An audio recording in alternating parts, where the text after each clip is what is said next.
Hello everyone, welcome back in মিষ্টি প্রিয়া আসানাদাস mini blog. আশা করছি তোমরা সবাই খুব ভালো আছো আর আমরাও খুব ভালো আছি। আজকে তো অনেক দিন পরেই হলুদ ফুল জবা ফুলটা আমাদের গাছে ফুটলো।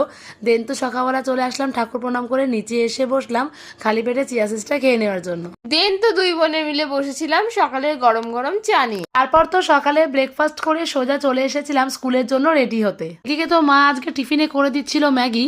দেন তো সকালের টিফিন নিয়ে বেরিয়ে পড়লাম আমি স্কুলের উদ্দেশ্যে। বর্দি ভাই বেরিয়ে যাওয়ার পরে তো সকালে শুকিয়ে যাওয়া জামা কাপড়গুলো তো গুছিয়ে রাখছিলাম।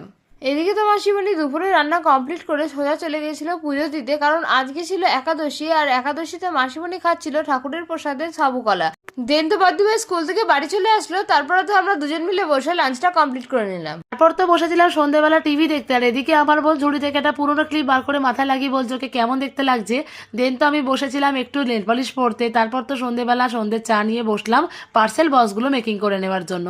আর এগুলো আমরা কেন বানাচ্ছি সেটা তোমরা জানতে পারবে পরে মিনি ব্লগে। এদিকে তো একটা একটা করে সবকটা পার্সেল বক্স বানিয়ে নিয়ে আমরা বেরিয়ে পড়লাম মার্কেটের উদ্দেশ্যে। প্রথমেই তো এসেছিলাম টেলারের কাছে এই শাড়িটাতে পাড় আর পিকো করতে দেওয়ার জন্য।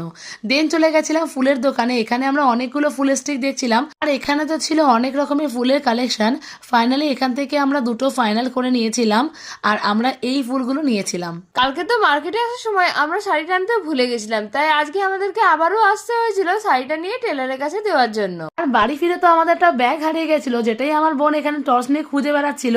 ফাইনালি ওটাকে পাওয়ার পর তো বসেছিলাম রাতের ডিনারটা কমপ্লিট করতে। দেন তো ডিনারের পরে বসেছিলাম একটু মিষ্টি দই খেতে।